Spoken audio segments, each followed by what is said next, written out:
Queen Galaxa to parley with her people. "Forbid it, royal lady," cried Sir Amber O'Pake savagely, at which Bulger gave a low growl and showed his teeth. "Queen Galaxa," I added gravely, "a wrong confessed is half redressed. This fair princess, 'tis true, hath a speck in her heart which ill accords with the name bestowed upon her by thy people. Bid me be master until thy heart runs down, and by the knighthood of all the trumps I promise thee that thou shalt have 3 hours of happiness ere thy royal heart has ceased to beat." "Be it so, little baron," exclaimed Galaxa joyfully. "I proclaim thee prime minister for the rest of my life."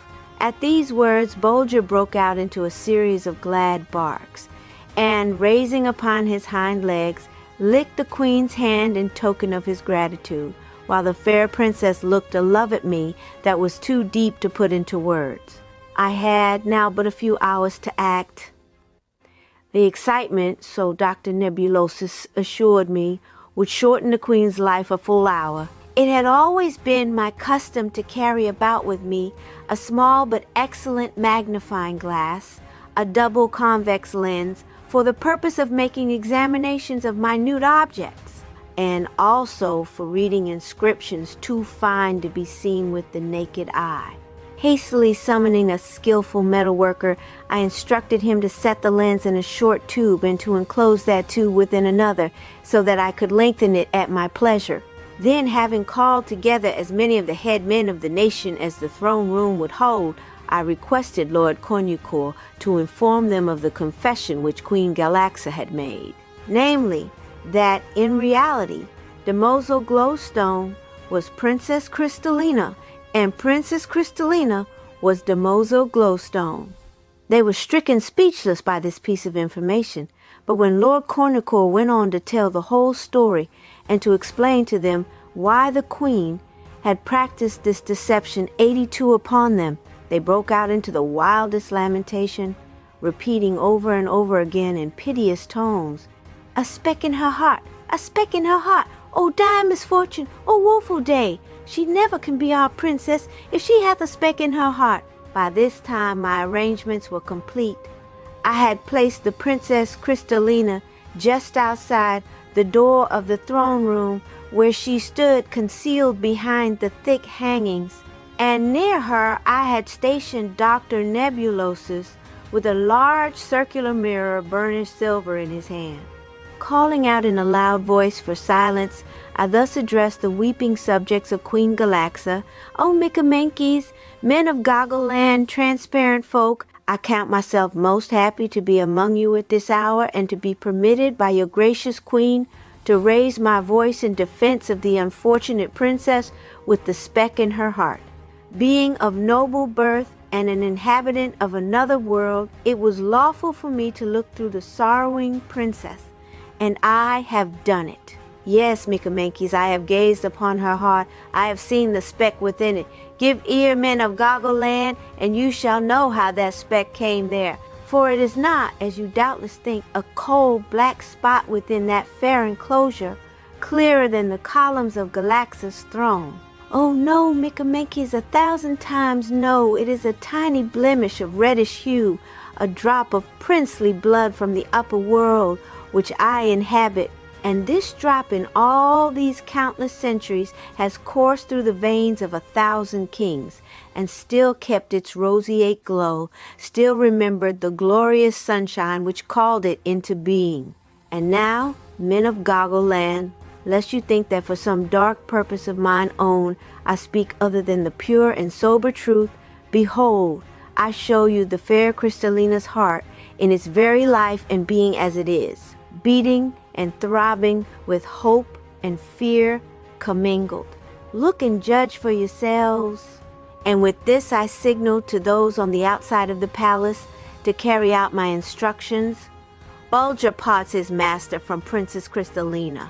In an instant the thick curtains were drawn and the throne room was wrapped in darkness, and at the same moment Dr. Nebulosus with his mirror caught the strong white rays of light and threw them upon Crystallina's body, while I, through an opening in the hangings, made haste to apply the tube to which the lens had been fitted, and, catching the reflected image of her heart, threw it up in plain and startling view upon the opposite wall of the throne room. Upon seeing how small the speck was and how truthfully I had described it, the Mickamenkis fell a-weeping for purest joy, and then, as if with one voice, they burst out, "Long live the fair Princess Crystallina with the ruby speck in her heart, and 10,000 blessings on the head of little Baron Trump and Lord Bulger for saving our land from cruel dissensions."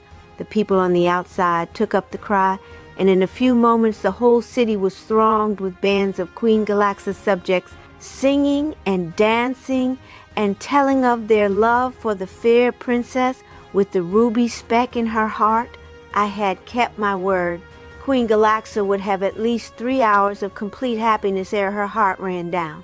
But suddenly the river of light began to flicker and dim its flood of brilliant white rays. Night was coming. Noiselessly, as if by magic, the Mickamenkis faded from my sight, stealing away in search of beds, and as the gloom crept into the great throne room, someone plucked me gently by the hand, and a soft voice whispered, I love thee. Oh, who other than I can tell how I love thee?" And then a grip stronger than that gentle hand seized me by the skirt of my coat and dragged me away slowly but surely, away through the darkness, through the gloom, out into the silent streets, ever away until at last that soft voice, choking with a sob, ceased its pleading and gasped, "Farewell, oh, farewell! I dare go no farther." And so Bulger, in his wisdom, led me on and ever on out of the city of the Mickamenkis, out upon the marble highway. Of our journey along the marble highway, and how we came to the glorious gateway of solid silver. Me, the sorrowing Sebastian, loaded with as heavy a heart as ever a mortal of my size had borne away with him, did the wise Bulger lead along the broad and silent highway, farther and yet farther from the city of the Mickamenkis, until at last the music of the fountains pattering in their crystal basins died away in the distance and the darkness far behind me. I felt that my wise little brother was right, and so I followed on after, with not a sigh or a syllable to stay him. But he halted at last, and as I felt about me, I discovered that I was standing beside one of the richly carved seats that one so often meets with along the marble highway. I was quite as foot-weary as I was heart-heavy, and reaching out, I touched the spring which I knew would transform the seat into a bed, and clambering upon it with my wise Bulger nestled beside me. I soon fell into a deep and refreshing sleep. When I awoke and, sitting up, looked back toward Queen Crystallina's capital, I could see the river of light pouring down its flood of white rays far away in the distance. But only a faint reflection came out to where we had passed the night, and then I knew that my faithful companion had led me to the very uttermost limit of the Mickamenki domain before he had halted. Yes, sure enough, for as I raised my eyes, there towering above the bed stood the slender crystal column which 87 marked the end of Goggle Land, and upon its face I read the extract from a royal decree forbidding a Mickamenki to overstep this limit under pain of incurring the Queen's most serious displeasure. Before me was darkness and uncertainty. Behind me lay the fair kingdom of the transparent folk yet in sight, lighted up like a long line of happy homes in which the fires were blazing bright and warm on the hearthstones. Did I turn back? Did I hesitate? No. I could see a pair of speaking eyes fixed upon me, and could hear a low whine of impatience coaxing me along. Stooping down, I fastened a bit of silken cord taken from the bed to Bulger's collar, and bade him lead the way. It was a long while before the light of Queen Crystallina's city faded away entirely, and even when it ceased to be of any service in making known to me the grandeur and beauty of the vast underground passage, I could still see it glitter like a silver star away behind me. But it disappeared at last, and then I felt that I had parted forever with the dear little princess with the speck in her heart. Bulger didn't seem to have the slightest difficulty in keeping in the center of the marble highway, and never allowed the leading string to slack up for a moment. However, it was by no means a tramp through utter darkness, for the lizards of which I have already spoken, aroused by the sound of my footfalls, snapped their tails and lighted up their tiny flash torches in eager attempts to discover whence the noise proceeded, and what sort of a being it was that had invaded their silent domains. We had covered possibly 2 leagues, when suddenly a low and mysterious voice, as soft and gentle as if it had dropped from the clear, starry heavens of my own beautiful world, reached my ear. "Sebastian, Sebastian," it murmured. Before I could stop to think, I uttered a cry of wonder, and the noise of my voice, 88, seemed to awaken 10,000 of the tiny living flashlights inhabiting the cracks and crevices of the vast arched corridor, flooding it for a moment or so with a soft and roseate radiance. "Sebastian, Sebastian," again murmured the mellow and echo-like voice coming from the very walls of rock beside me. Hastily drawing near to the spot whence the word seemed to come, I laid my ear against the smooth face of the rock. Again the same soft sighing voice pronounced my name so clearly and so close beside me that I reached out to grasp Crystallina's hand, for hers was the voice, the same low, sweet voice that had told me of her sorrow in the spectral garden, but there was no one there. In reaching out, however, I had passed my left hand along the face of the wall, and it had marked the presence of a round, smooth opening in its rocky face, an opening about the size of a rainwater pipe in the upper world. Instantly it flashed upon my mind that through some whim of nature this opening extended for leagues back towards the city of the Micamankes through the miles of solid rock, and opened in the very throne room of the Princess Crystallina. Yes, I was right, for after a moment or so again the same low, sweet voice came through the speaking tube of nature's own making and fell upon my eager ear. I waited until it had ceased, and setting my mouth in front of the opening, I murmured in strong but gentle tones, "Farewell, dear Princess Crystallina. Bulger and the little Baron both bid thee a long farewell." And then raising Bulger in my arms, I bade him weep for his royal friend, whom he would never see again. He gave a long, low, piteous cry, half whine, half howl, and then I listened for Crystallina's voice. It was not long in coming. "Farewell, dear Bulger, farewell, dear Sebastian. Crystallina will never forget you until her poor heart with the speck in it runs down and the crystal throne knows her no more." Poor Bulger! It now became my turn to tear him from this 89 spot, for Crystallina's voice, sounding thus unexpectedly in his ears, had aroused all the deep affection which he had so ruthlessly smothered in order to bring his little master to his senses and free him from the charm of Crystallina's grace and beauty. But in vain. All my strength, all my entreaties were powerless to move him from the place. Evidently Crystallina had heard me pleading with Bulger and had imagined that now I would waver and stand irresolute. "Heed dear Bulger's prayer, O beloved," she pleaded, "and turn back to thy disconsolate Crystallina, whom thou madest so happy for a brief moment. Turn back, oh, turn back." Bulger now began to whine and cry most piteously. I felt that something must be done at once, or the most direful consequences might ensue. That Bulger, crazed by the sweet tones of Crystallina's voice, might break away from me and dart away in mad race back to the city of the Micamankes, back to the fair young queen of the crystal throne. It became necessary for me to resort to trick and artifice to save my dear little brother from his own loving heart. Drawing his head up against my body and covering his eyes with my left arm, I quickly unloosened my neckerchief and, thrusting it into this wonderful speaking tube, closed it effectively. And thus I saved my faithful Bulger from himself.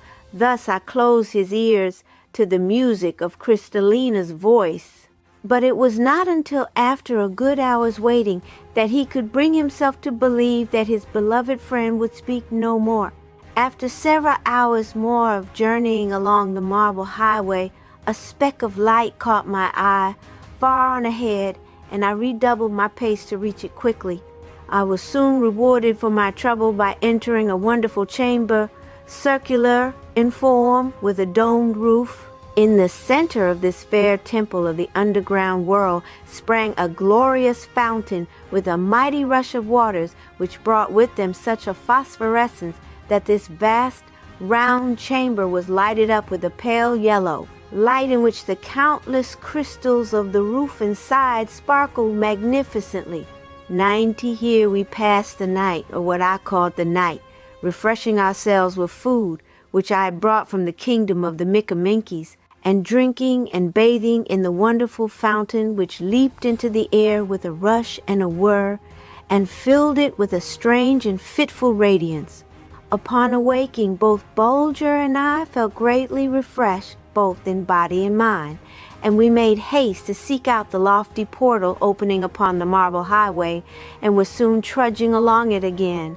Hour after hour we kept on our feet, for something told me that we could not be far away from the confines of some other domain of this world within a world. And this inward prompting of mine proved to be correct, for Bulger suddenly gave a joyful bark and began to caper about as much as to say, "O little master, if thou only hadst my keen scent, thou wouldst know that we are drawing near to human habitations of some kind." Sure enough, in a few moments a faint light came creeping in beneath the mighty arches of the broad corridor, and every instant it gathered in strength until now I could see clearly about me. And then all of a sudden I caught sight of the source of this shy and unsteady light. There in front of me towered 2 gigantic candelabra of carved and chased and polished silver, both crowned with 100 lights, one on each side of the marble highway. Not the dull, soft flames of oil or wax, but the white tongues of fire produced by ignited gas escaping from the chemist's retort. It was marvelous, it was magnificent, and I stood looking up at these great clusters of tongues of flames, spellbound by the glorious illumination thus set in silent majesty at this gateway to some city of the underworld. Bulger's warning growl brought me to myself, but I must end this chapter here, dear friends, and halt to collect my thoughts before I proceed to tell you what I saw after passing this glorious gateway illumined by these 2 gigantic candelabra of solid silver. Chapter 15. The guards at the silver gateway. What? They were like our reception by them. I make a wonderful discovery, the world's first telephone, Bulger, and I succeed in making friends with these strangers. A brief description of the soodopsies that I S, make-believe eyes, or the formifolk that I S, ant people. How? A blind man may read your writing. O great Don Fum, master of all masters, what do I not owe thee for having made known unto me the existence of this wonderful world within a world? Would that I had been a worker in metal. I would not have passed the glorious portal at which I had halted without having set in deep intaglio upon its silver columns the full name of the most glorious scholar whom the world has ever known. Bulger had warned me that this gateway was guarded, and therefore I entered it cautiously, taking care to peer into the dark corners lest I might be a target for some invisible enemy to hurl a weapon at. No sooner had I passed the gateway than 3 curious little beings of about my own height threw themselves swiftly and silently across the pathway. They wore short jackets, knee breeches, and leggings reaching to their ankles, but no hats or shoes, and their clothes were profusely decorated with beautiful silver buttons. Their hands and feet and heads seemed much too large for their little bodies and pipe-stemmy legs, and gave them an uncanny and browny look, which was greatly increased by the staring and glassy expression of their large, round eyes. When I first caught sight of them, they had hold of hands, but now they stood each with his pair stretched out toward Bulger and 92 me, waving them strangely in the air and agitating their long fingers as if they were endeavoring to set a spell upon us. I imagined that I could feel a sensation of drowsiness creeping over me and made haste to call out, "Nay, good people, do not strive to set a spell upon me. I am the illustrious explorer from the upper world, Sebastian von Trump, and come to you with most peaceful intent." But they paid no heed to my words, merely advancing a few inches, and with outstretched hands continued to beat and claw the air, pausing only to signal to each other by touching each other's hands or different parts of each other's bodies. I was deeply perplexed by their actions and took a step or two forward when instantly they fell back the same distance. "All men are brothers," I exclaimed in a loud tone, "and carry the same shaped hearts in their breasts. Why do you fear me? You are thrice my number and in your own home. I pray you stand fast and speak to me." As I was pronouncing these words, they kept jerking their heads back, as if the sound of my voice were smiting them in the face. It was very strange. Suddenly one of them drew from his pocket a ball of silken cord and, deftly unrolling it, tossed one end toward me. It flew directly towards me, for its end was weighted with a thin disk of polished silver, as was the end retained in the hand of the thrower. His next move was to open his jacket and apparently press his disc against his bare body right over his heart. I made haste to do the same with mine, holding it firmly in place. This done, he retreated a step or two until the silken cord had been drawn quite taut. Then he paused and stood for several instants without moving a muscle, after which he passed the disc to one of his companions, who, having pressed it against his heart in turn, passed it to the third of the group. With the quickness of thought, the truth now burst upon me. The three brownie-like creatures in front of me were not only blind, but they were deaf and dumb. The one sense upon which 93 they relied, and which in them was of most marvelous keenness, was the sense of feeling. The strange motions of their hands and fingers, so much like the beating and waving of an insect's feelers, were simply to intercept and measure the vibrations of the air set in motion by the movements of my body. Their large round eyes, too, had but the sense of feeling, but so wondrously acute was it that it was almost like the power of sight, enabling them by the vibration of the air upon the balls to tell exactly how near a moving object is to them. Their purpose in throwing the silken cord and silver disc to me was by measuring the beating of my heart and comparing it with their own to determine whether I was human like them.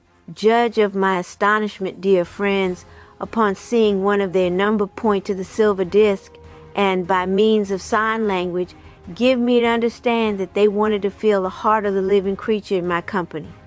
Stooping down, I hastened to gratify their curiosity by applying it over my dear Bulger's heart. At once there was an expression of most comical amazement depicted on their faces as they passed the disc from one to the other and pressed it against different parts of their bodies, now against their breasts, now against their cheeks, and even against their closed eyelids.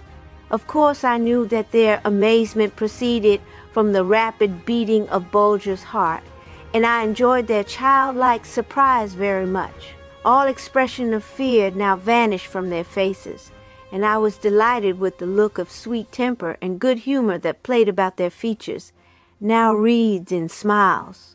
Slowly and on tiptoe, they drew near to Bulger and me, and for several minutes amused themselves mightily by running their long, flexible fingers hither and thither over our bodies.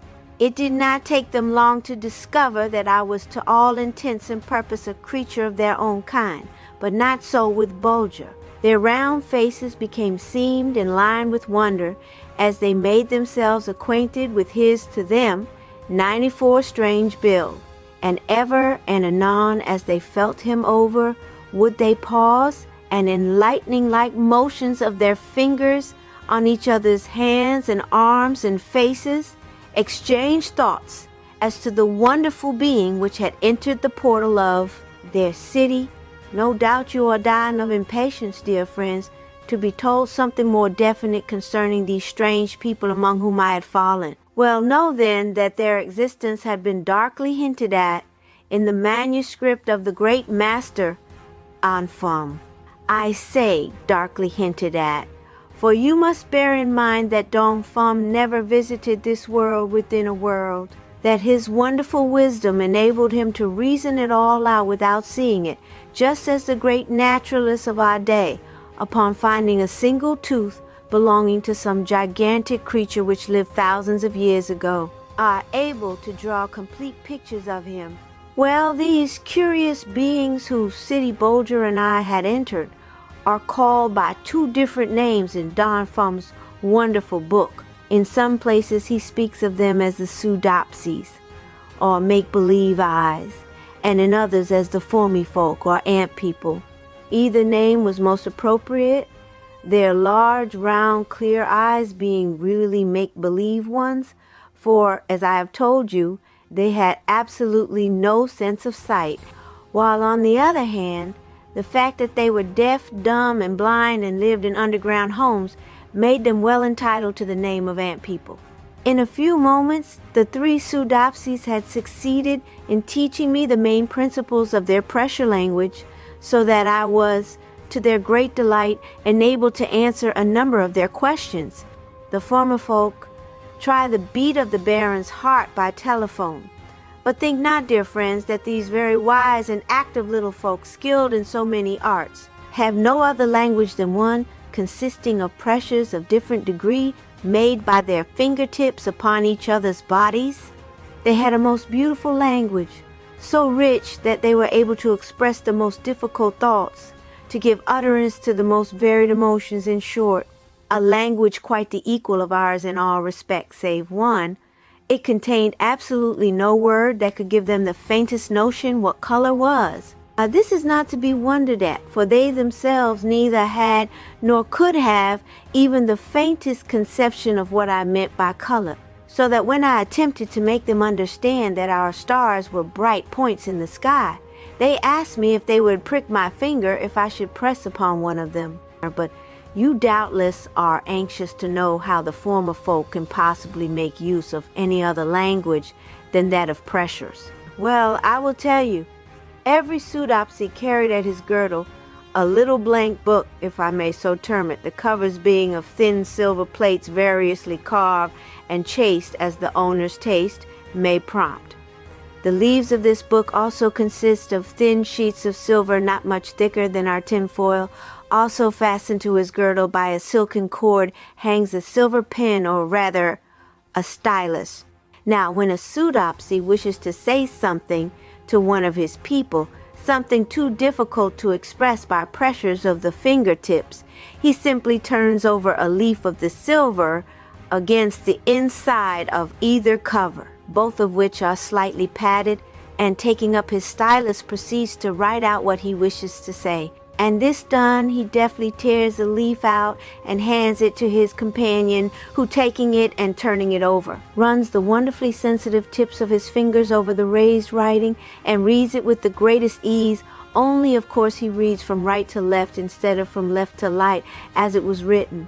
So hereafter, when I repeat my conversations with the formifolk, you will understand how they were conducted. Although thousands and thousands of years had gone by since the formifolk had, by constant exposure to the flicker and glare of the burning gas which their ancestors had discovered and made use of to illumine their underground world, gradually lost their sense of sight. And then, in consequence of the deep and awful silence that forever reigned about them, had also lost their sense of hearing, and naturally thereafter their power of speech. Yet, marvelous to relate, they still kept within their minds dim and shadowy traditions of the upper world, and the mighty lamp, as they called the sun, which burned for 12 hours and then went out, leaving the world in darkness until the spirits of the air could trim it again.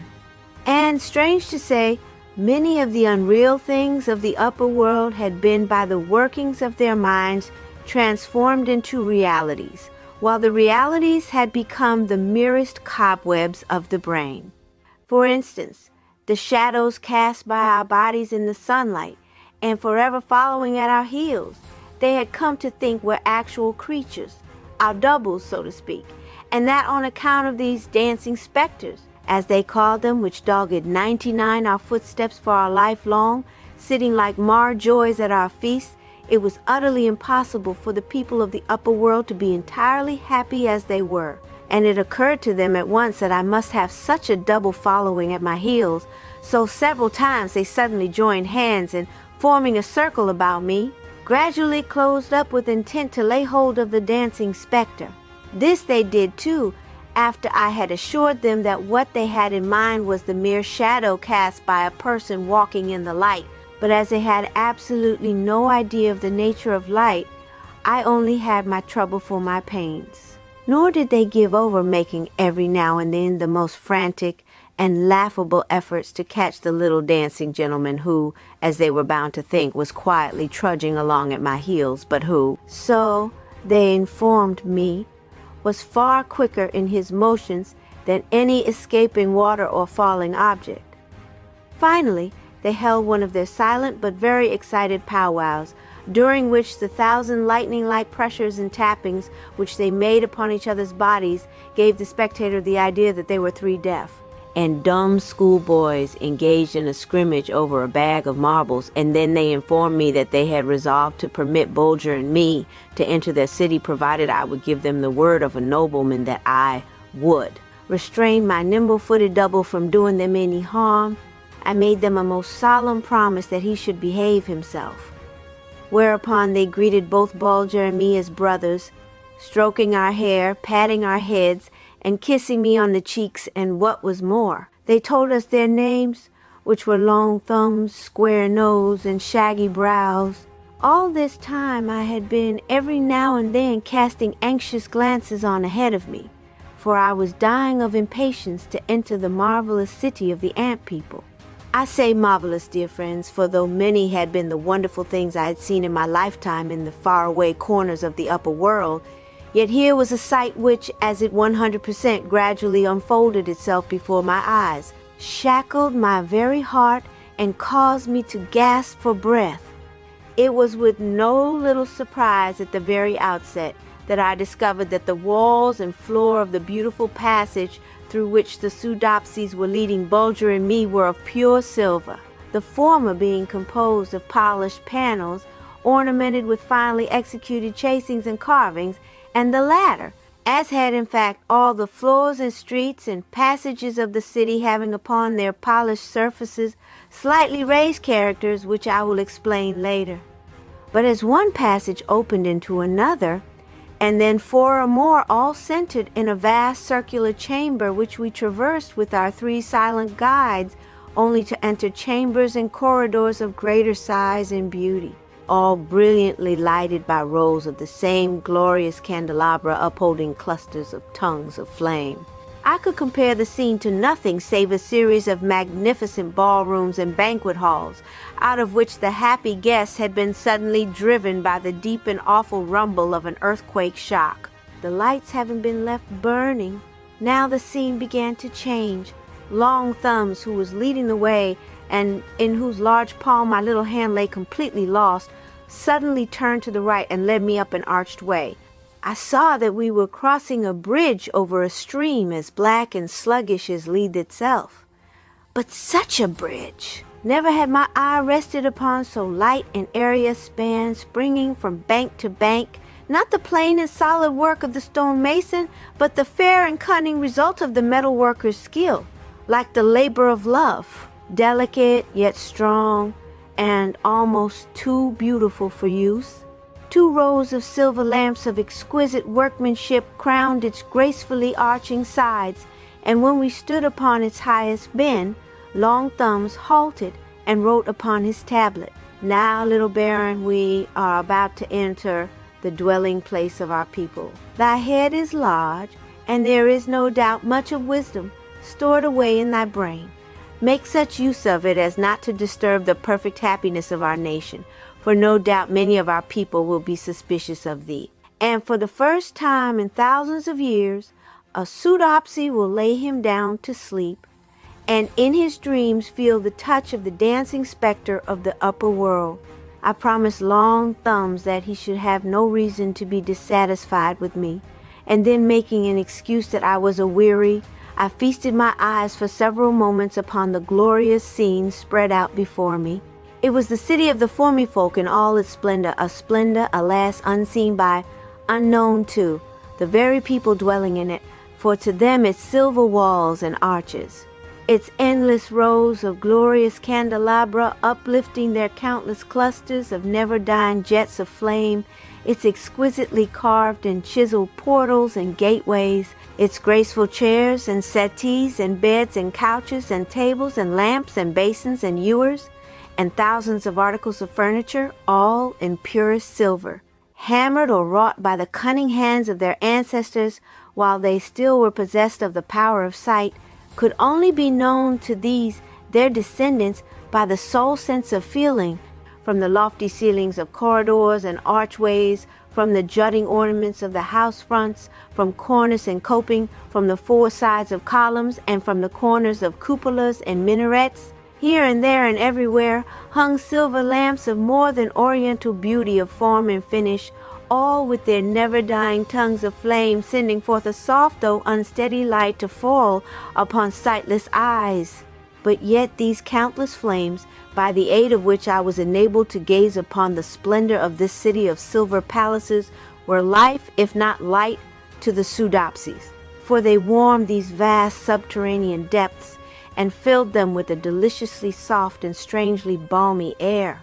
And yet to think that Bulger and I were the only two living creatures to be able to look upon this scene of almost celestial beauty and radiance. It made me sad and plunged me into such a fit of deep abstraction that it required a second gentle tug of Long Thumb's hand to bring me to myself. 102 as we crossed the bridge and entered the city proper. I was delighted to note that the streets and open squares were ornamented with hundreds of statues all in solid silver, and that they represented specimens of a race of great beauty of person.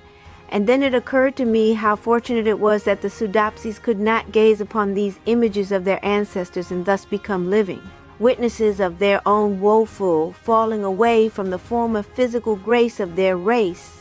Now, like human ants that they were, the formifolk began to swarm forth from their dwellings on every side of the city, and my keen ear caught the low shuffling sound of their bare feet over the silver streets as they closed in about us, their arms flashing in the light, and their faces lined with strange emotions as they learned of the arrival among them of two creatures from the upper world. They were all clad, men and women alike, in silk garments of a chestnut brown, and I at once concluded that they drew this material from the same sources as the Mickaminkies, for, dear friends, you must not get an idea that the former folk were not well deserving of the name which Don Fum had bestowed upon them. They were genuine human ants, and, except when sleeping, always at work. It was true that since their blindness had come upon them, they had not been able to add a single column or archway to the Silver City, but in all the ordinary concerns of life they were quite as industrious as ever, chasing, carving, chiseling, planting, weaving, knitting, and doing 1,001 things that you and I, with our two good eyes, would find it hard to accomplish.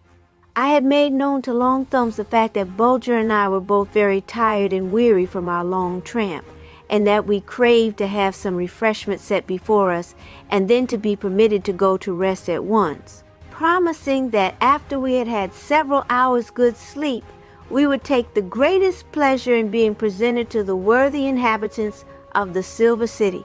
It was astonishing with what rapidity this request of mine spread from man to man. Long Thumbs made it known to 2 at 103 the same time, and these 2 to 4, and these 4 to 8, and these 8 to 16, and so on. You see, it wouldn't take long at that rate to tell 1,000,000. Like magic, the former folk disappeared from the streets, and in a sort of orderly confusion faded from my sight. Bulger and I were right glad to be conducted to a silver bed chamber, where the travelers every one seemed to be anticipated. The only thing that bothered us was, we had not been accustomed to keep the light burning upon going to bed, and this made us both a little wakeful at first, but we were too tired to let it keep us from dropping off after a few moments, for the mattress was soft and springy enough to satisfy anyone, and I'm sure that no one could have complained that the house wasn't quiet enough. Chapter 16, in which you read, dear friends, something about a live alarm clock and a soodopsy bather in rubber, our first breakfast in the City of Silver. A. Knew where to catch fish without hurting their feelings. How? The streets and houses were numbered and where the signboards were. A. Very original library in which books never get dog-eared. How? Velvet souls enjoyed her favorite poets. I am presented to the learned Barrowbrow, who proceeds to give me his views of the upper world. They entertain me amazingly and may interest you. I can't tell you, dear friends, exactly how long Bulger and I slept, but it must have been a good while, for when I was awakened I felt thoroughly refreshed. I say awakened, for I was awakened by a gentle tapping on the back of my hand, 6 taps. At first I thought I was dreaming, but upon rubbing my eyes I saw standing by the side of my bed one of the soodopsies who, feeling me stir, took up his tablet and wrote as follows. My name is Tap Hard. I am a clock. There is a score of us. We keep the time for our people by counting the swing of the pendulum in the time house. It swings about as fast as we breathe. There are 100 breaths to a minute and 100 minutes to an hour. Our day is divided into 6 hours work time and 6 hours sleep time. It is now the rising hour. If thou wilt be pleased to rise, one of our people from the health house will rub all the tired out of thy limbs. I touched Tap Hard's heart to thank him and made haste to scramble out of bed. Now for the first time I looked about the 10-5 silver chamber in which I had slept. On silver shelves lay silver combs and silver shears and silver knives.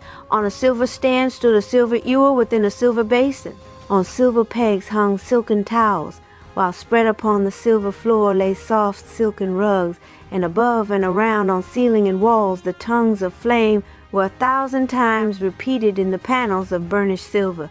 I had made trial of all sorts of oriental rubber and bath attendants in my day, but the silent little soodopsy who laved and rubbed and tapped and stroked me exceeded them all in dexterity, added to which was a new charm, for I was not obliged to listen to long and senseless tales of adventure and intrigue, but was left quite alone to my own thoughts. Bulger was also treated to a sponging and a rubbing, a luxury which he had not enjoyed since we had left Castle Trump.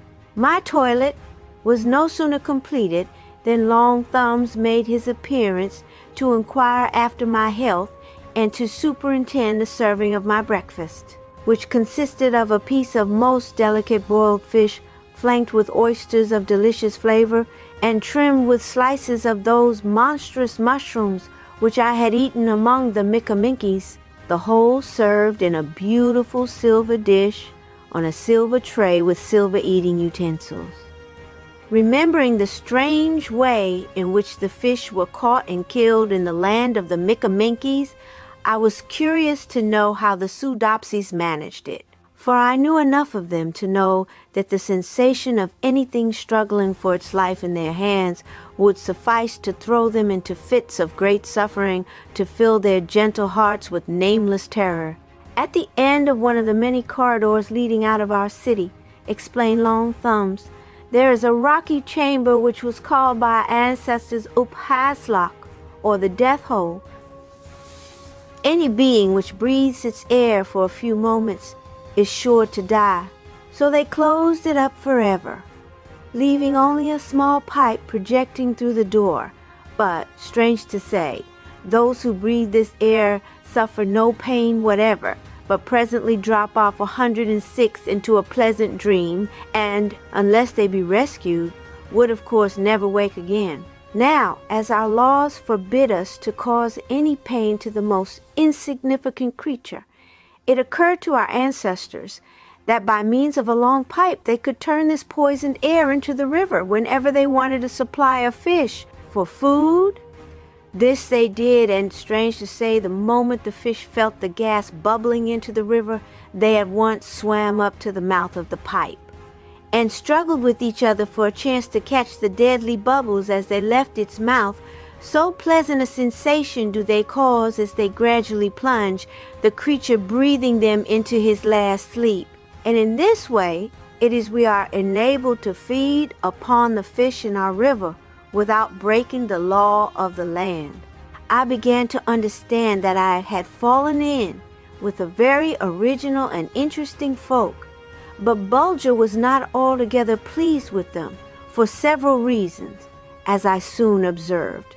In the first place, he couldn't accustom himself to the cold and glassy look of their eyes, and in the next, he was a bit jealous of their wonderfully keen scent, a sense which with them was so strong that they invariably gave signs of being conscious of Bulger's approach even before I could see him, and always turned their faces in the direction in which he was coming.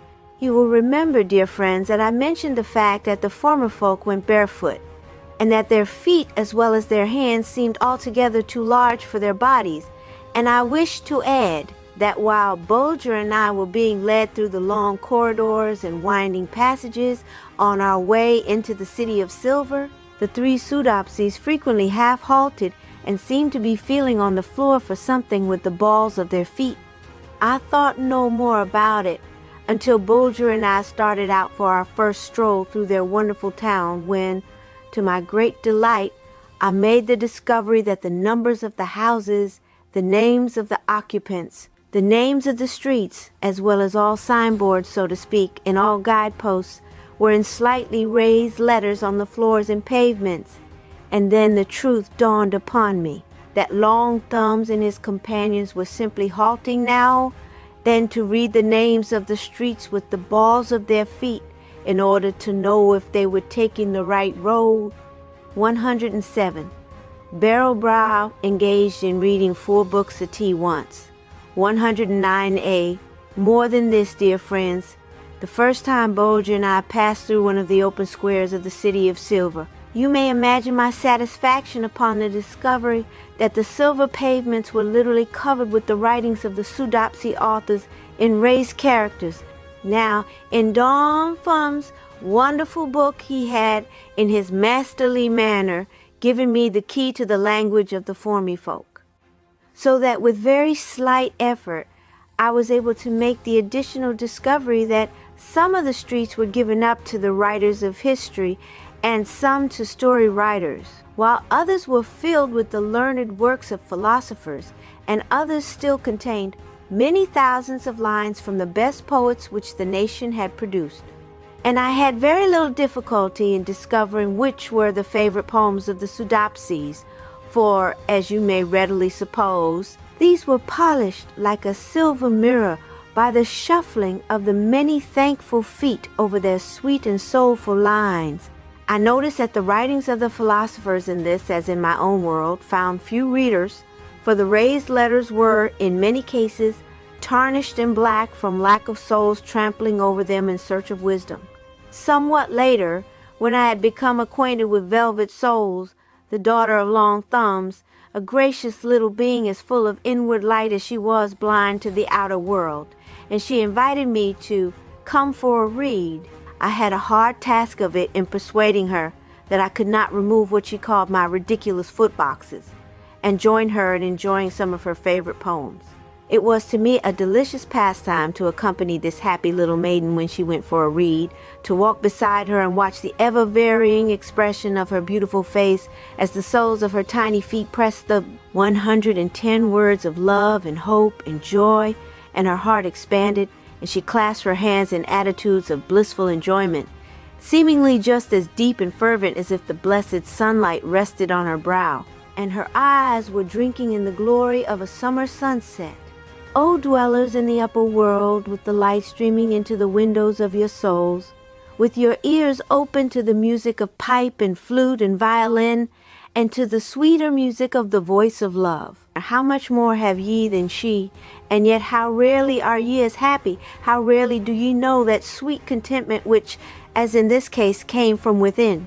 Go to the ant, consider her ways, and be wise, which, having no guide, overseer, or ruler, provideth her meat in the summer, and gathereth her food in the harvest. In a short time the formifolk seemed to become quite accustomed to having Bulger and me among them, and they apparently touched hands with me in quite as friendly a fashion as if I had been one of them. One day Long Thumbs conducted me to the house of the most aged, and learned of the soodopsies, Barrelbrow by name. He received me very cordially, although I interrupted him at his studies, for, as I entered his apartment, He was in the act of reading 4 different books at the same time. 2 were lying on the floor, and he was perusing their raised characters with the soles of his feet, and 2 others were set up on a frame in front of him, and he was deciphering them with the tips of his fingers. But when informed who I was, he stopped work at once and, taking up his tablets, asked me a number of questions concerning the upper world, of which he had, however, no very exalted opinion.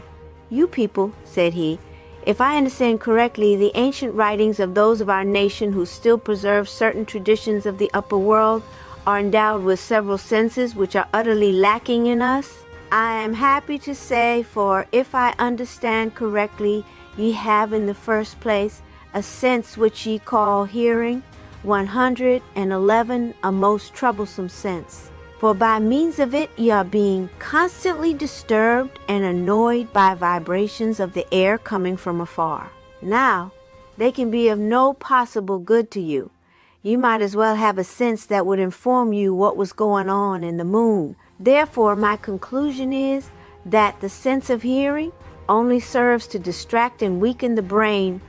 Another sense that ye are possessed of," continued Barrowbrow, "ye call the sense of sight, a power even more useless and distracting than hearing, for the reason that it enables you to know things which it is utterly bootless to know, such as what your next-door neighbors may be doing, how the mountains are acting on the other side of your rivers, how your sky, as ye call it, might feel if you could touch it with your fingers, which ye can't do, however, how soon rain will fall, which is a useless piece of knowledge if ye have roofs to cover you, as I suppose ye have. But the most ridiculous use which ye make of this sense of sight is the manufacture of what ye call pictures, by means of which ye seem to take the greatest pleasure in deceiving this very sense of which ye are so very proud.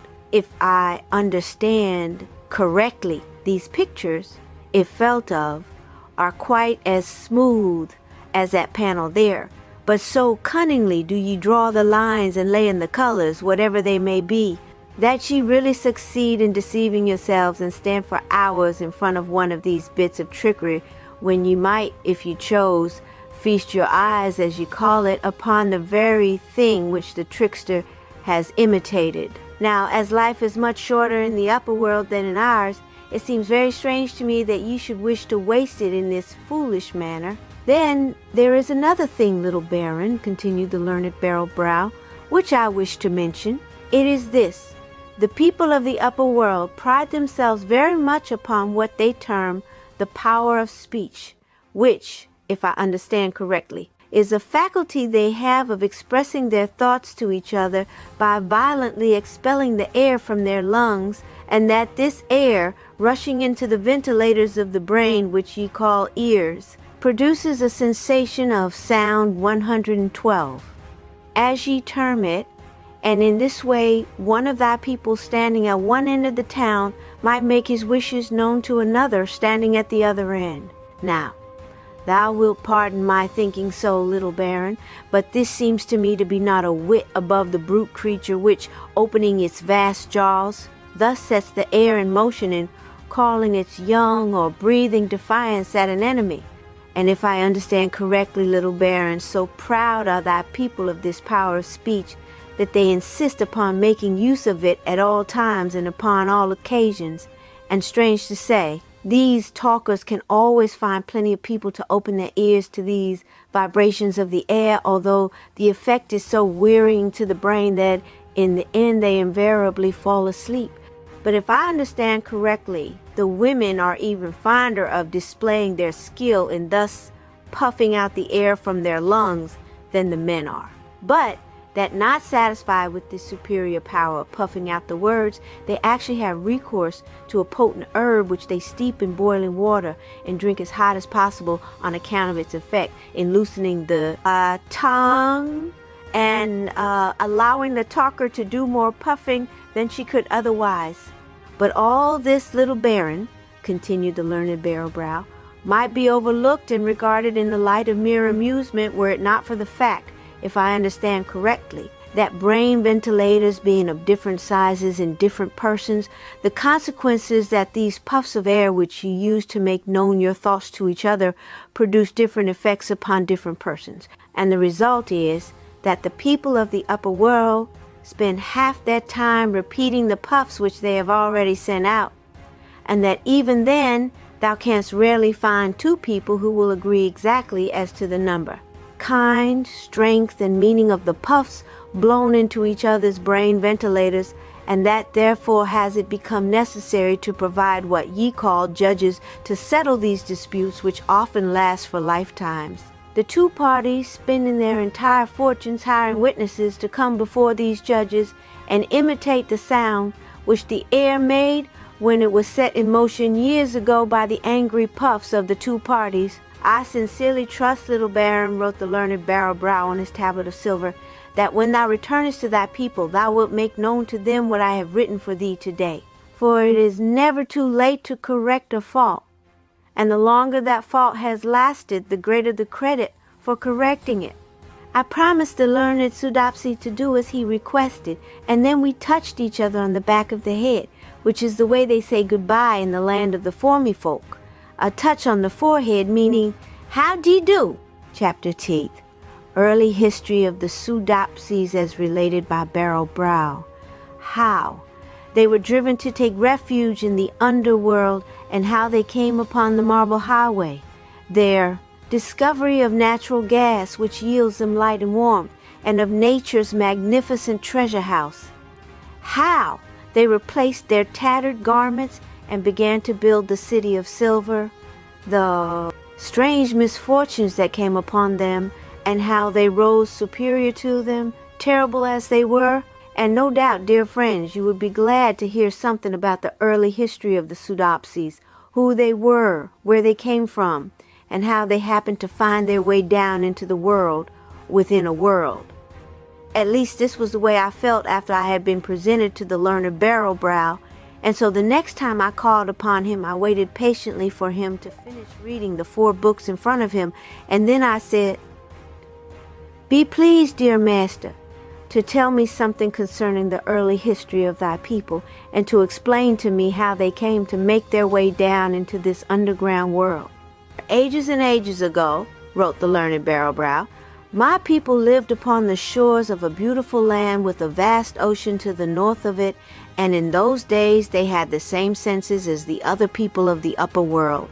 It was a very fair land indeed, so fair that, in the words of the ancient chronicles, the sun looked in vain for a fairer. Its rivers were deep and broad, its plains were rich and fertile, and its mountains stored full of silver and gold and copper and tin.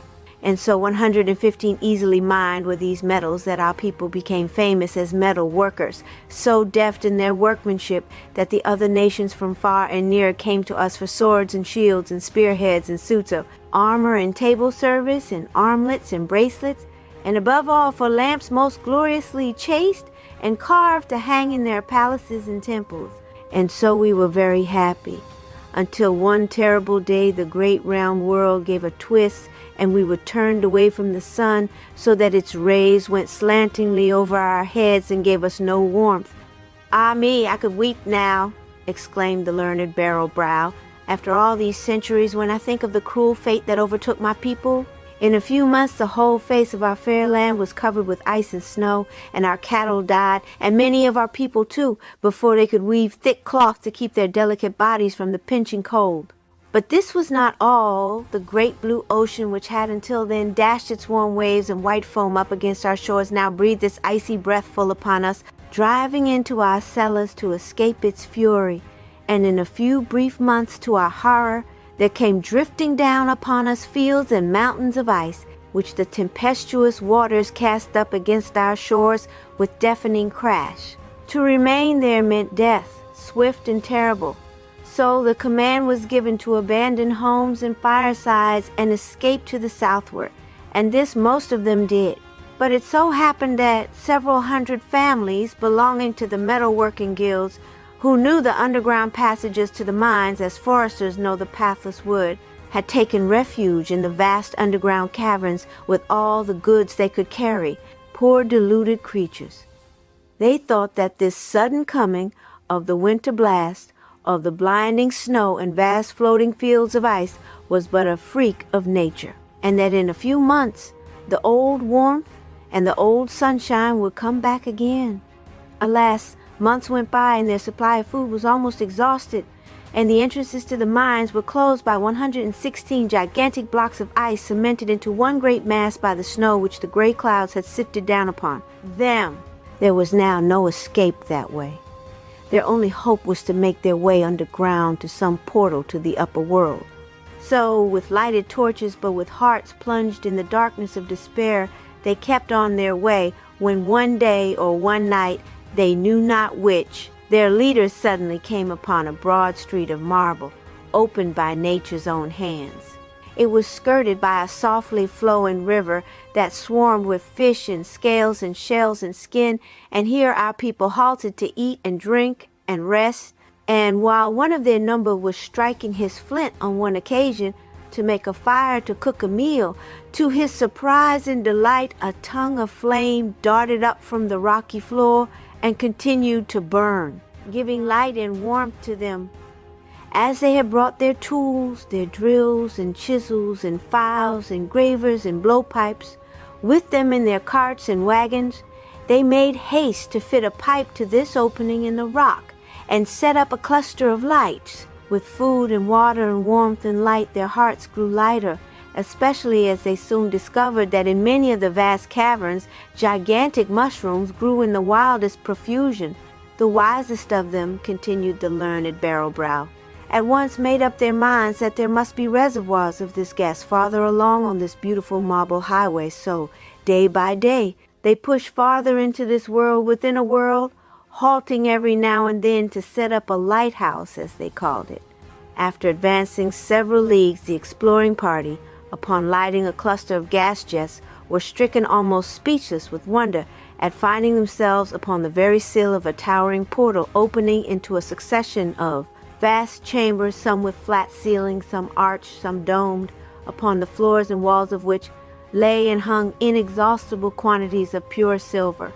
Those magnificent caverns were in reality nature's vast storehouses of the glorious white metal, and our people made 117 haste to set up clusters of gas jets here and there, so that they might view the wondrous treasure house. Here they determined to remain, for here was food and water in never-failing supplies, and here they would have light and warmth, and here they could forget their miseries by working at their calling, using the precious metal with lavish hand to build them living chambers and to fashion the 1,001 things necessary for everyday life. So great was their delight as metal workers to come upon this exhaustless supply of pure silver that they could hardly sleep until they had set up clusters of gas jets throughout these vast caverns, for, no doubt, little Baron, thou hast already guessed that this is the spot I am telling thee of, that right here it was where our people halted to build the city of silver. But one thought troubled them, and that was where to find needful clothing, for the old was fast falling into shreds and tatters when, to their delight, they came upon a bed of mineral wool, and with this they managed to weave some cloth. Although it was rather stiff and harsh, yet it was better than none. While exploring a new cavern one day, one of my wise ancestors saw a large night moth alight near him, and gently loosening some of its eggs, he carried them home, more as a curiosity than aught else. Imagine how rejoiced he was, however, to see one of the worms which hatched out set to work spinning a cocoon of silk half as big as his fist. There was great feasting and merrymaking among our people upon hearing of this glad news, and it was not very long before many a silver shuttle was rattling in a silver loom, and the soft bodies of our people were warmly and comfortably clad. Now long periods of time went by, which, cut up into your months, would have made many, many years. Our people had everything but sunlight, and this, of course, those who were born in the underworld knew nothing about, and therefore did not miss. But, as was to be expected, great changes gradually took place 118 in our people, to their inexpressible grief. They noticed that as they busied themselves beautifying their new homes by erecting arches and bridges and terraces and lining them with glorious candelabra and statues, all in cast and wrought or hammered silver, their sight was gradually failing them, and that in not a very great length of time they should be totally blind. This result, little Baron, continued the learned Barrowbrow, was very natural, for the sense of sight was in reality created for sunlight. For as thou no doubt knowest, all the fish that swim in our rivers have no eyes, having no need of them. It happened just as they had expected. In a few generations more, our people discovered that their eyes could no longer see things as thou dost, but yet they could feel them if they were not too far away, just as I can feel thy presence now, and tell where thou sittest, and how tall thou art, and how broad thou art, and whether thou movest to right or left, forward or backward. But I cannot tell exactly how thou art made, until I reach out and touch thee. Then I know all, yes, far better than thou canst know, for our sense of feeling is keener than thy so-called sight. One of my people can feel a grain or roughness upon a silver mirror, which to thy eyes seems smoother than glass. Well, strange to relate, and yet not strange, our ancestors, with the going out of their sense of sight, also felt their sense of hearing on the wane. Our ears, as thou callest them, having nothing more to listen to, for eternal silence, as thou knowest, reigns in this underworld, became as useless to us as the tail of the pollywog would be to the full-grown frog, and of course, with the loss of our sense of hearing, our children were soon unable to learn to talk. And in a certain lapse of time we came to merit full well our new name of formifolk, or ant people, for we were now blind and deaf and dumb, a soodopsy maiden reading her favorite poet.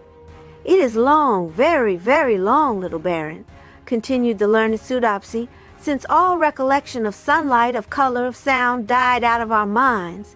Today my people don't even know the names of these things, and thou wouldst have as much chance of success wert thou to attempt to tell them what light or sound is as thou wouldst have if thou shouldst try to explain to a savage that there is nothing under the world to hold it up, and yet it doesn't fall.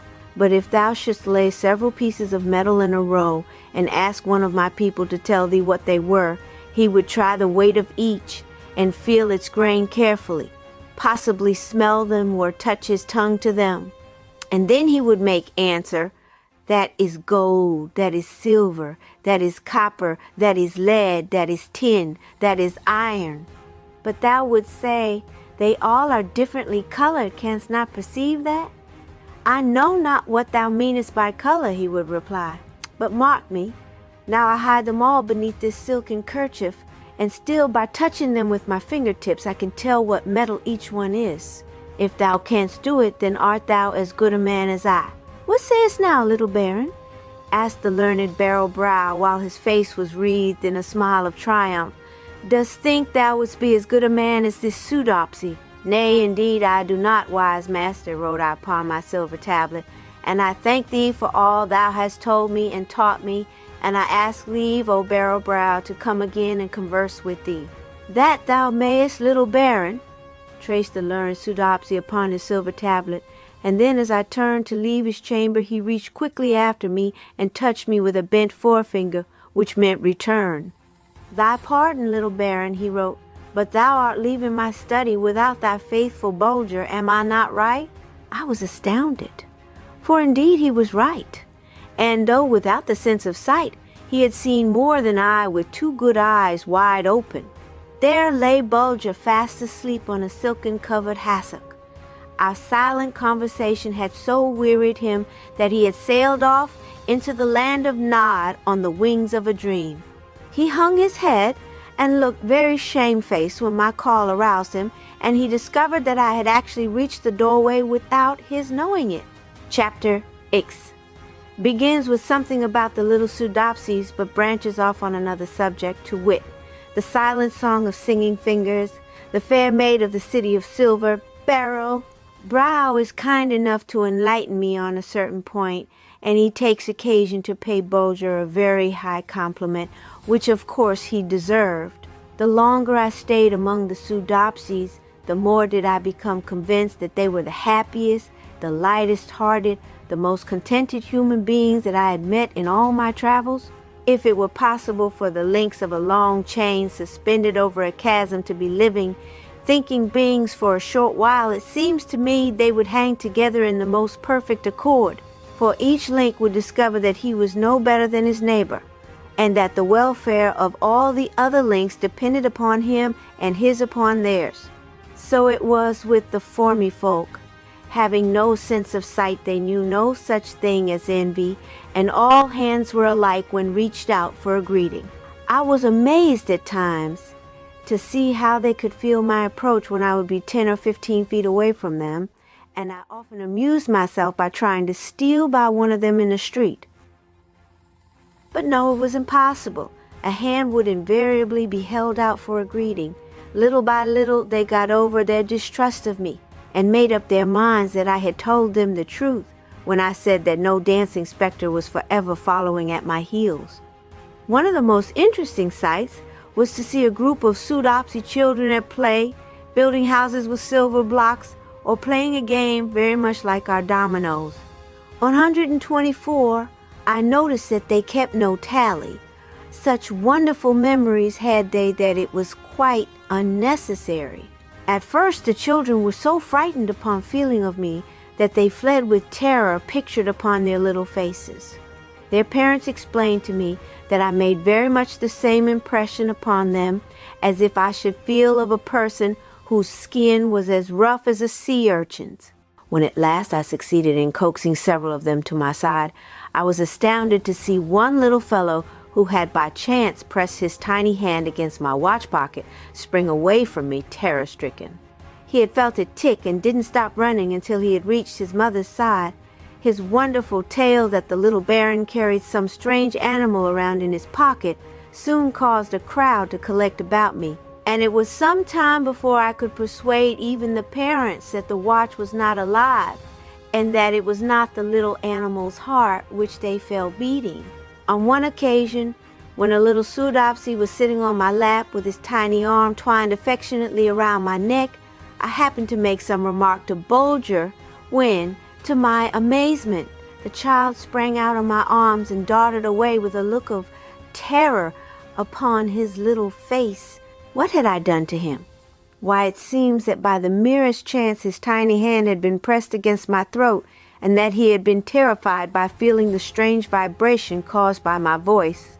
Immediately the report was spread about that the little baron carried another little baron around in his throat, that anyone could feel him if I would only consent.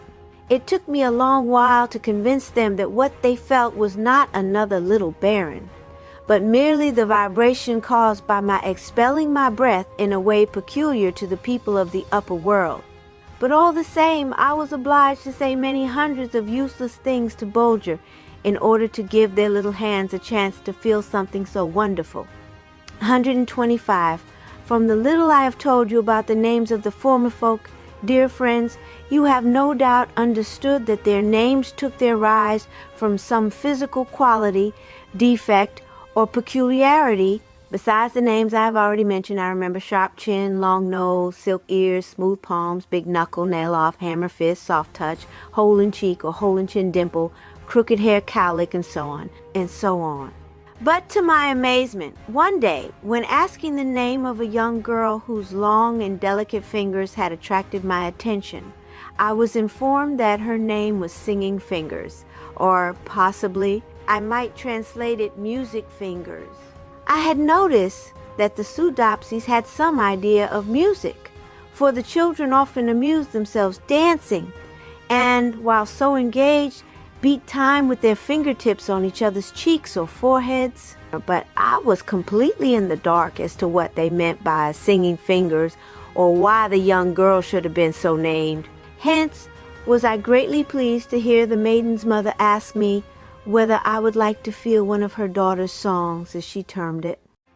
Upon my acquiescing, the mother approached me and proceeded to roll up the sleeves of my coat until she had laid my arms bare to the elbow. Then she took my arms and clasped them across my breast one above the other. Bulger watched the proceeding with somewhat of displeasure in his eyes. He had half an idea that these silent people might play some hurtful trick upon his little master, but my smile soon disarmed his suspicion. Singing Fingers now drew near, and as her sweet face with its sightless eyes turned full upon me, I could hardly keep back the tears. And yet, why grieve for anyone who seemed to be so perfectly happy? A smile played around her dainty little mouth, disclosing her tiny silvery white teeth like so many real pearls. 126, and her bosom rose and fell quickly, sending forth a faint breathing sound. She looked so like a radiant child of some other world that before I thought I cried out, "Speak, oh speak, beautiful child!" In an instant she drew back affrighted, for the sudden vibration of the air had startled her. But I reached out and touched her hand to give her to understand that she need fear nothing, and then she drew near to me again. Suddenly her beautiful hands with their long, frail, delicate fingers were lifted into the air, and she began to sway her body and to wave her hands in gentle and graceful motions as if keeping time with some music. Gradually she drew nearer to me, and ever and anon her silken fingertips touched my hands or arms as if they were a keyboard, and she was about to begin to execute a soft and dainty bit of music. And I noticed that her fingers had some delightful perfume upon them. Now fast and faster the gentle taps rain upon me with rhythmic regularity. They soothe me, they thrill me, they reach my heart as if they were the sweet notes of a flute or the soft tones of a singer's voice. The maiden is really singing to me. It seems to me that I can understand what she is saying, or rather thinking, as her dainty fingertips fairly fly hither and thither, and I can hear her low breathing grow louder and louder. Suddenly she leaves my hands and arms, and I feel her gentle tapping on my cheeks and brow. So gently, oh, so gently and soothingly, her fingers touch me that at last they feel like rose leaves dragged across my face. The sensation is so delightful, so like the soft touch of sleep to weary eyes, that I drop off in good earnest, and when, after a moment or so, I open my eyes, there sat the smiling formifolk waiting for me to awake. And there stood the radiant-visaged singing Fingers in front of me, childlike, waiting to be commended. And so, you see, dear friends, that it is not so hard to be happy after all, if you only set about it in the right way. The formifolk seem to have set about it in the right way, judging by results, and they are the only things we have to judge by. 127. Some men will fish all day and not have a bite, and some people will try their whole lives to catch happiness and not get any more than a nibble. They don't use the right kind of bait. Let them try a kind act, a live one. There was something I wanted to ask of the learned barrel-brow, so the next call I made on him, I put this question to him. Is it possible, learned master, that thy people have absolutely no guide, no overseer, no rulers? The great scholar of the formifolk ceased reading the 4 books which lay open before him, one under each hand and one under each foot, as I handed him my silver tablet. "Little Baron," was his reply, "if there were only a bramble bush big enough for all you people of the upper world to jump into, and if you could only get rid of your ears too, you would soon be rid of your rulers who oppress you, who prey upon you, for no one would have any desire to be a ruler if there was no one left to look at him, and if he couldn't hear what the flatterers said about him. Vanity is the soil that rulers spring from, as the mushrooms spring from the rich loam of our dark caverns. They pretend that it is the exercise of power that they are so fond of. Believe them not. It is the gratification of their vanity and nothing else. If it were only in thy power to say to every man who itched to be a ruler, 'Well and good, brother, a ruler thou shalt be. But bear in mind, weak man, that when thou hast donned thy gaudy uniform and mounted thy gaily caparisoned steed, when thou ridest at the head of troop and cavalcade with 10,000 armed men following thee on foot, as slaves their master, and the plaudits of the foolish multitude rend the air, no eye shall witness the splendor of thy triumph, No ear catch a sound of the deafening cheers. Take my word for it, little baron, no one would want to be a ruler anymore. Where there are no rulers, little baron, continued the learned Barrowbrow, there can be no followers. Where there are no followers, there will be no quarreling. When it becomes necessary in our nation, we form the great circle for deliberation. Each man writes out what he thinks on his tablet. Then the opinions are read and counted and the majority rules. But we form the great circle only in times of urgent need. Generally speaking, the smaller circles answer all the purposes. In fact, the family circle is in most cases quite sufficient. I touched first Barrowbrow's heart in token of my gratitude for the many things which he had taught me, and then the back of his head to bid him good night. You may imagine his and my delight, dear friends, when the wise Bulger raised himself upon his hind legs, and with his right paw also thanked the learned Barrowbrow, and then bade him good night by a light tap on the back of his head. Fortunate the traveler, wrote the learned Soodopsy, attended by so wise and watchful a companion.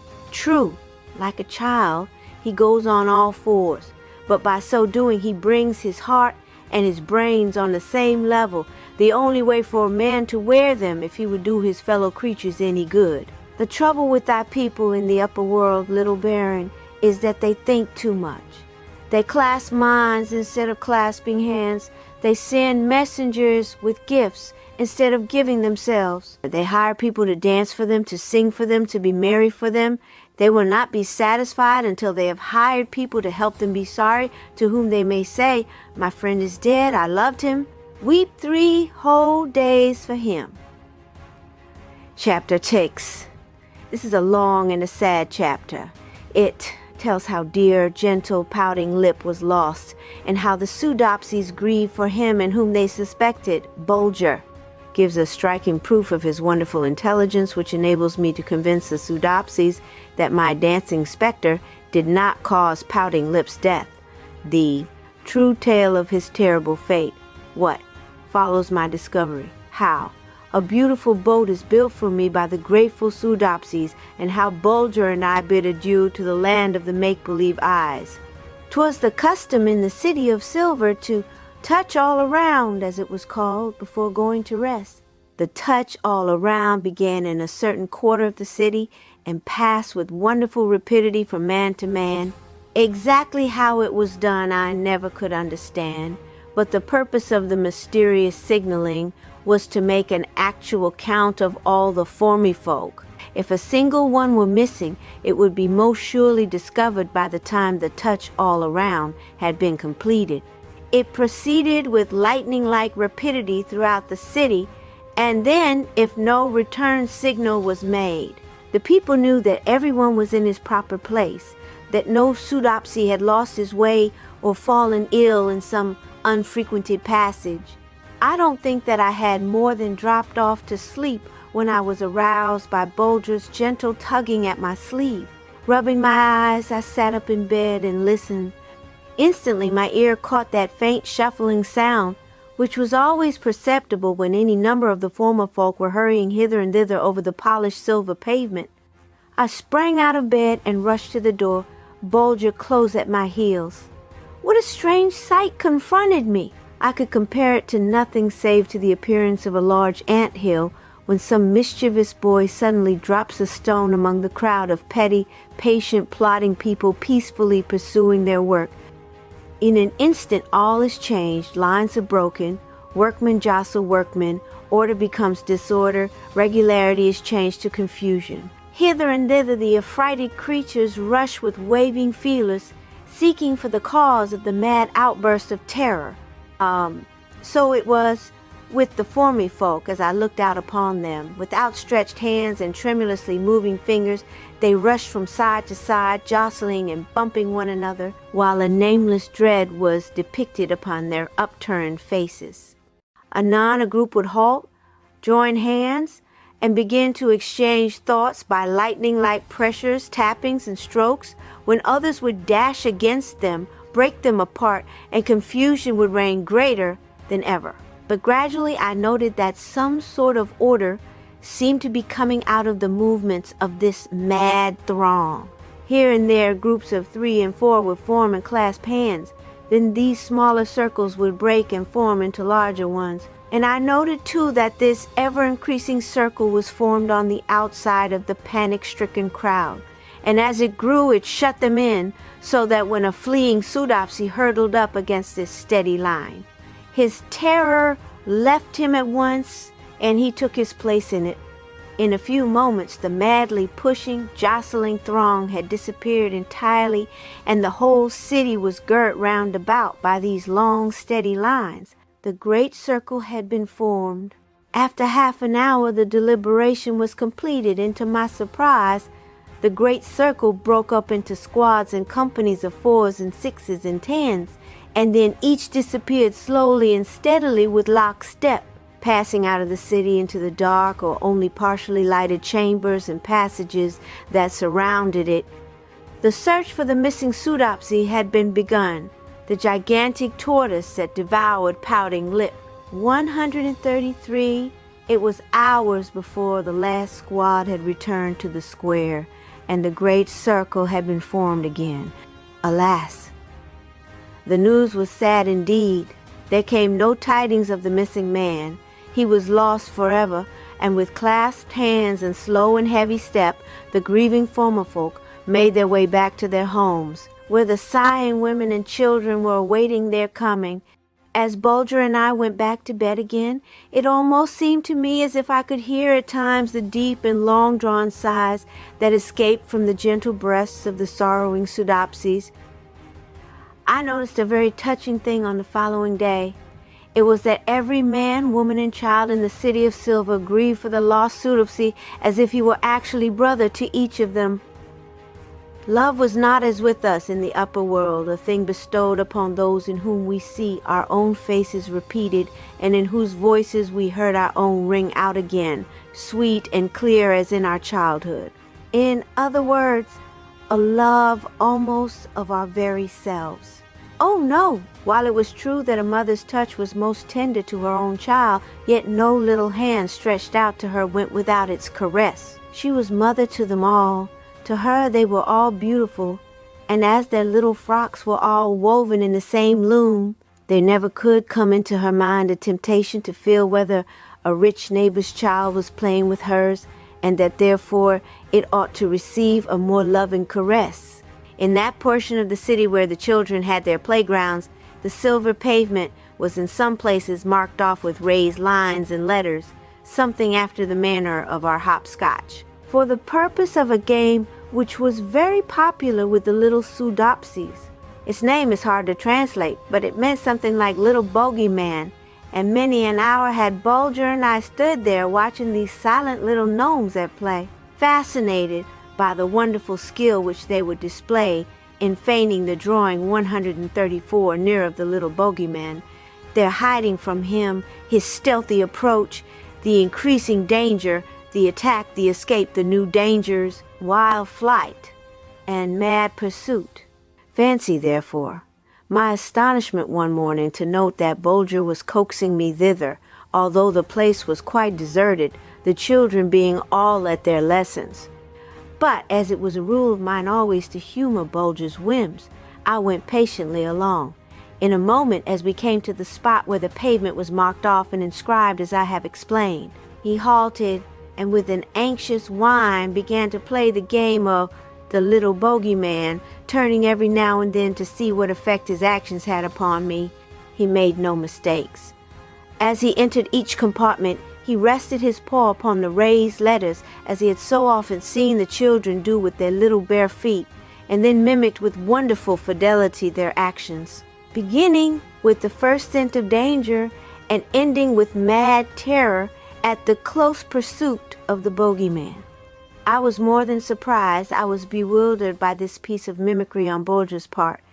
To my mind it boded some terrible accident to him, for I have a superstitious notion that great danger to an animal's life gives him for the moment an almost human intelligence.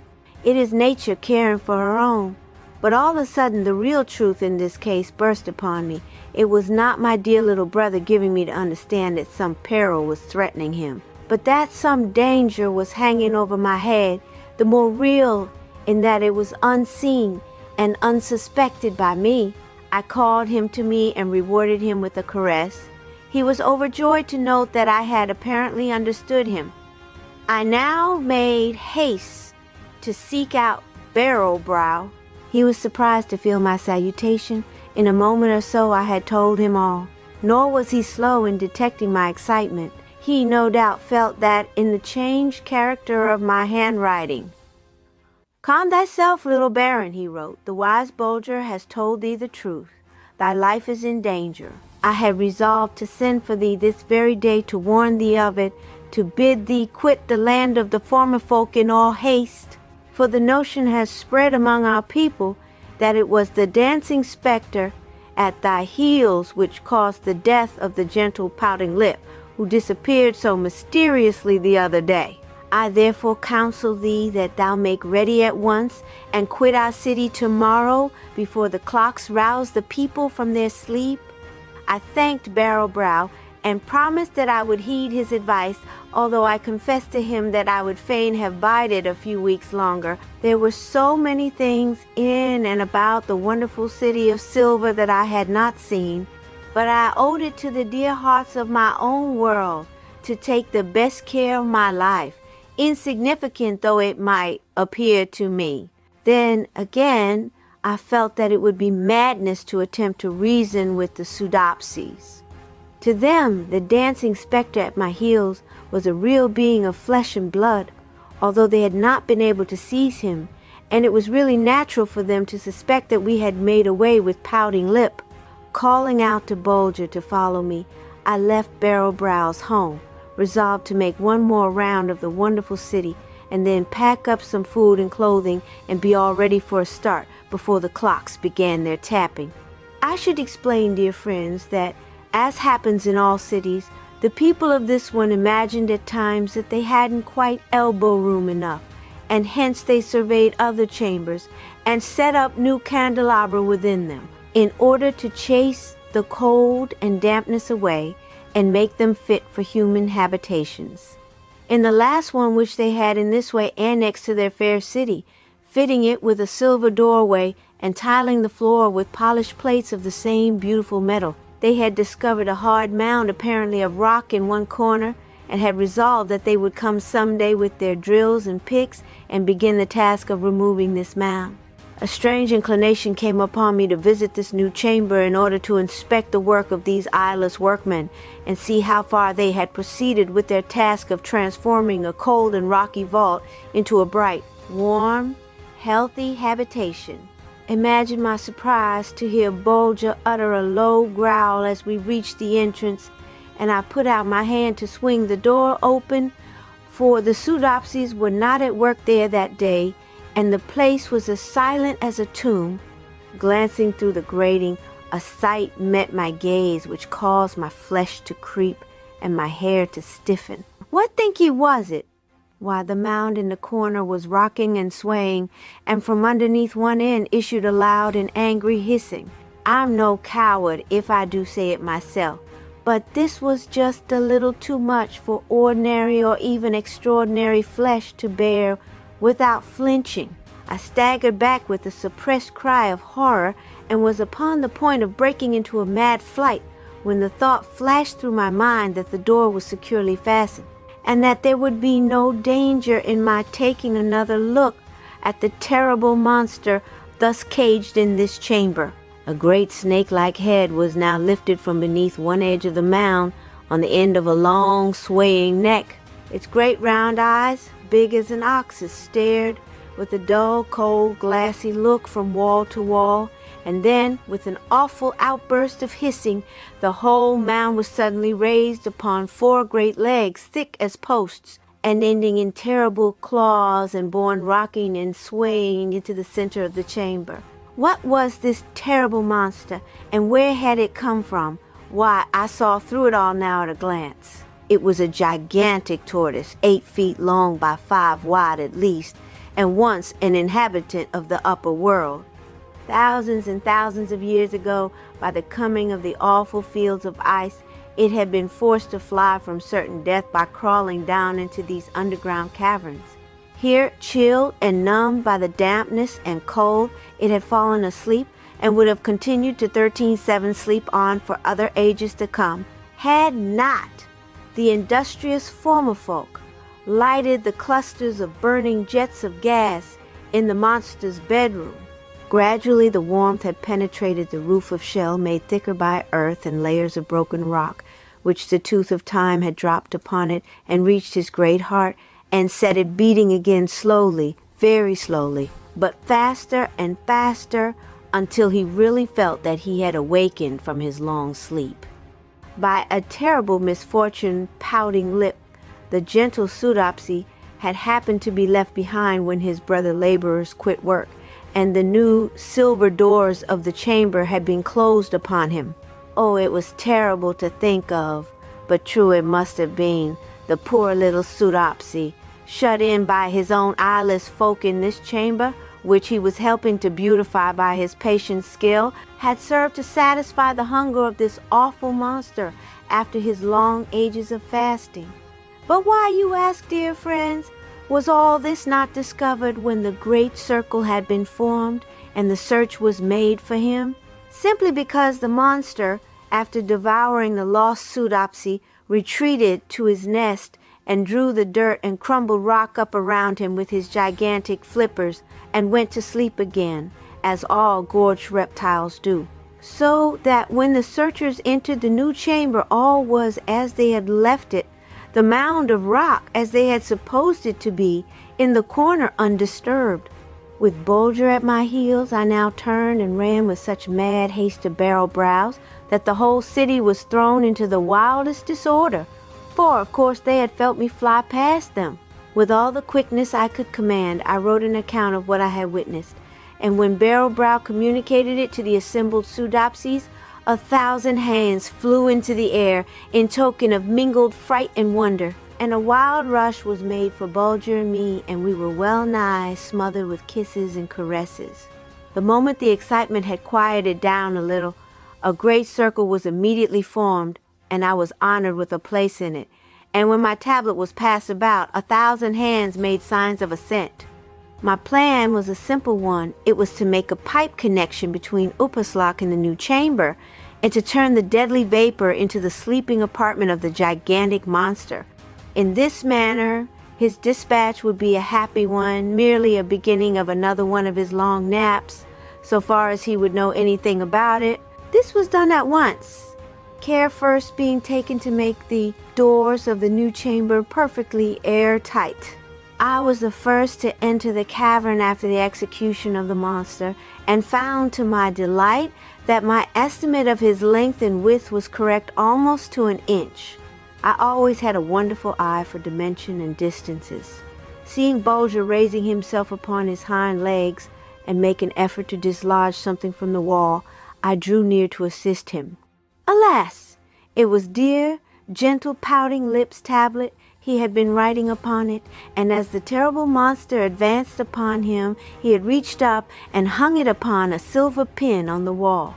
When the soodopsies read what their poor brother had written, there they all sat down and wrung their hands in silent but awful grief. It ran as follows: "O my people, why have ye abandoned me? The air trembles, the whole place is filled with suffocating odor. Must I die?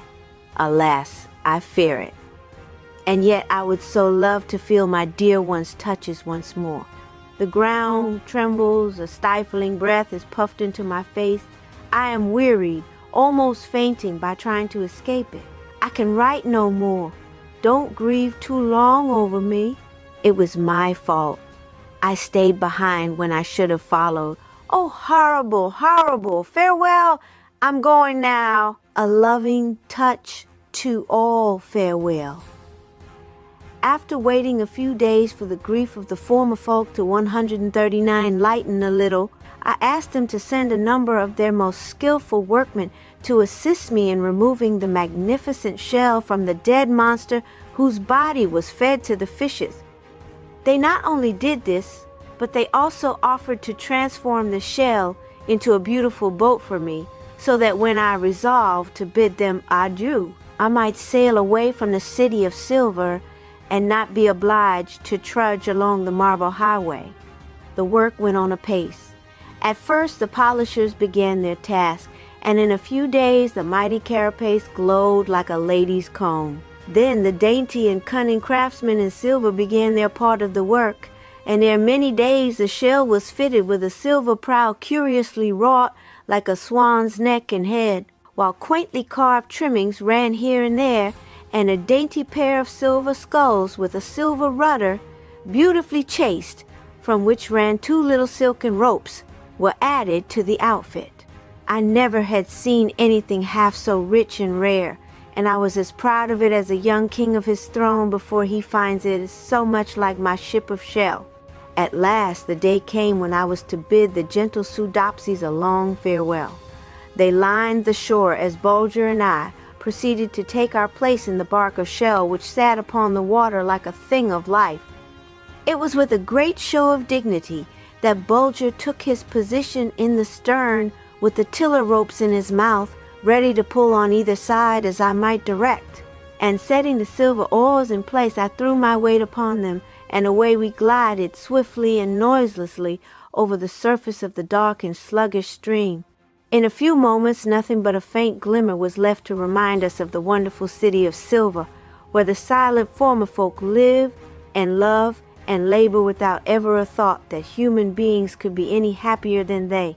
Dear, happy folk, they have solved a mighty problem which we of the upper world are still struggling over. 140th chapter tween.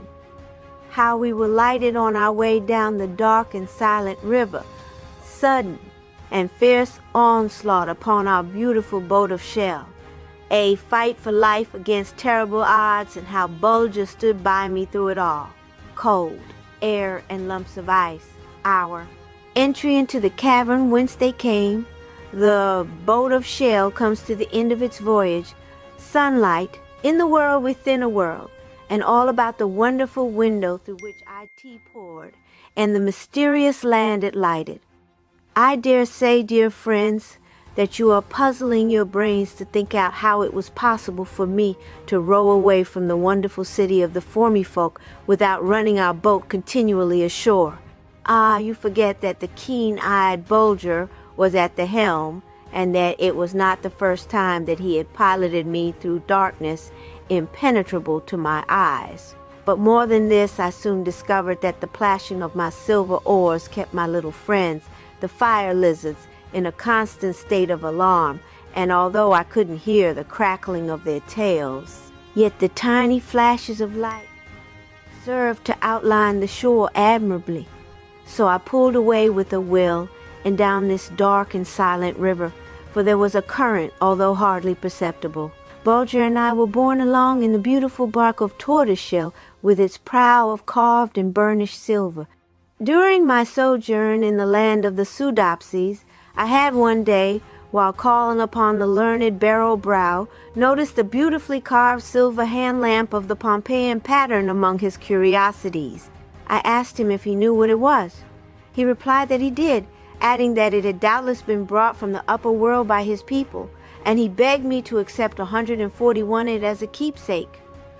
I did so, and upon leaving the city of silver, I filled it with fish oil and fitted a silken wick to it. It was well that I had done so, for after a while the fire lizards disappeared entirely, and Bulger and I would have been left in total darkness had I not drawn forth my beautiful silver lamp, lighted it, and suspended it from the beak of the silver swan which curved its graceful neck above the bow of our boat. After lying on my oars long enough to set some food before Bulger and partake of some myself, I again started on my voyage down the silent river, no longer shrouded in impenetrable gloom. I had not taken over half a dozen strokes, when suddenly one of my oars was almost twisted out of my hand by a vicious tug from some inhabitant of these dark and sluggish waters. I resolved to quicken my stroke in order to escape another such a wrench, for the silver oars fashioned by the soodopsies for me were of very delicate make, intended only for very gentle usage.